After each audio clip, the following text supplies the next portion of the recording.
દેશની સીમાઓ માતાના વસ્ત્ર સમાન છે. તેનું રક્ષણ કરવું દરેક ભારતીયની ફરજ છે. ભીષ્મ પિતામહ. નમસ્કાર દર્શક મિત્રો, સરહદ ન્યૂઝ ચેનલમાં આપનું સ્વાગત છે. હું અનિતા ગોસ્વામી. હવે જોઈએ સમાચાર વિસ્તારથી. અંજાર નગરપાલિકાની રાબેતા મુજબની ત્રિમાસિક સામાન્ય સભાની એક બેઠક નગરપાલિકાના પ્રમુખ શ્રીમતી ધર્મિષ્ઠાબેન શામજીભાઈ ખાંડેકાના અધ્યક્ષ સ્થાને નગરપાલિકા કચેરીના મુખ્ય સભાખંડ ખાતે મળી હતી. આ બેઠકમાં શાસક પક્ષના નેતા શ્રી આશીષભાઈ ઉદવાણીએ ઠરાવોનું વાંચન કરી રજૂઆત કરી હતી, જેમાં અંજાર શહેરના મારુતિ ગ્રાઉન્ડ મધ્યે અંજાર નગરપાલિકાના બગીચા માટે રિઝર્વ રાખવામાં આવેલ પ્લોટમાં ₹1 કરોડના ખર્ચે ચિલ્ડ્રન ટ્રાફિક પાર્ક બનાવવાના કામને બહાલ રાખવામાં આવ્યો હતો. સરકારશ્રીની વિવિધ યોજનાઓ હેઠળ મંજૂર થયેલ ગ્રાન્ટની રકમમાંથી શહેરના વિવિધ વિકાસના કાર્યો હાથ ધરવાનો નિર્ણય લેવાનું નક્કી કરાયું હતું. અંજાર શહેરમાંથી પસાર થતા 3 રાજમાર્ગો માર્ગ અને મકાન પેટા વિભાગ હસ્તકના હતા.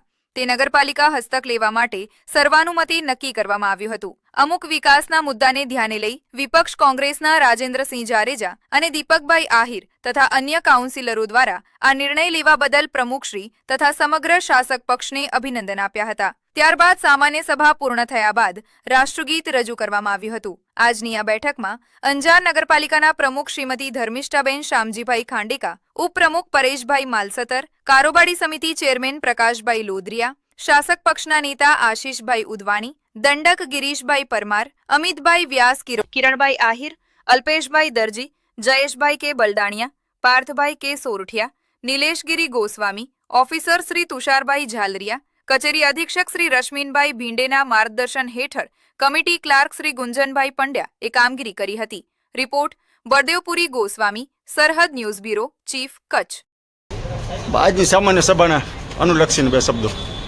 નમસ્કાર, હું રાજેન્દ્રસિંહ જાડેજા, પૂર્વ વિરોધ પક્ષ નેતા અંજાર નગરપાલિકા અને હાલના નગર વોર્ડ નંબર 4ના કાઉન્સિલર શ્રી.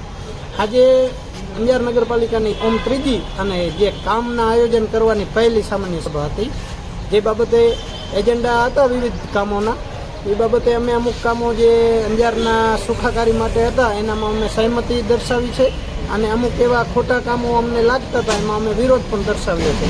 અને આજના એજન્ડામાં એક ખાસ બાબત અમારા કાઉન્સિલર વોર્ડ નંબર 8ના મહમદ સાહેબે પ્રશ્ન પૂછ્યો હતો કે અંજારમાં જે દબાણ હટાવવાની કામગીરી થાય છે એમાં એક જ સમાજને ટાર્ગેટ કરવામાં આવે છે. એ બાબતે નગરપાલિકા દ્વારા પણ અમને સારો જવાબ આપવામાં આવ્યો છે કે એવું ખરેખર છે નહીં. તમામ અત્યારે બગીચાની પાછળ જે દુકાનો તૂટી છે એમાં અત્યારે જે અંજારમાં એક મેસેજ બધા પહોંચાડે છે કે ભાઈ એક જ સમાજની દુકાન તોડે છે, એવું નથી. બગીચાની પાછળ 7 દુકાનો તૂટી હતી, એમાં 3 બીજી સમાજની પણ હતી.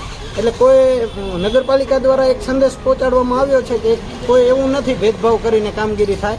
અને જે અત્યારે આ લોકો દ્વારા ભારતના બંધારણને નેવે મૂકી અને જે કાઉન્સિલરોની અને નગરપાલિકાના પ્રમુખની સત્તા છીનવવાની કોશિશ કરી હતી એનો અમે સખત શબ્દમાં વિરોધ કર્યો છે. અને તે જે તમામ કામોનું આયોજન તમામ કાઉન્સિલર નક્કી કરે અથવા પ્રમુખશ્રી નક્કી કરે. જે બિન બંધારણીય હોદ્દા છે, જે શાસક પક્ષ નેતાની કોઈ લીગલ હોદ્દા નથી, એને નક્કી કરવાનો સત્તા જે બોર્ડમાં આપવામાં આવતા હતા એનો અમે સખત શબ્દમાં વિરોધ કર્યો છે. અને તમામ કાઉન્સિલરોને સાથે રાખી અને અંજારનો વિકાસ થાય એવી અમે તમારા ચેનલના માધ્યમથી તમામ સત્તાધીશોને અપીલ કરી છે. જય ભારત, જય હિન્દ.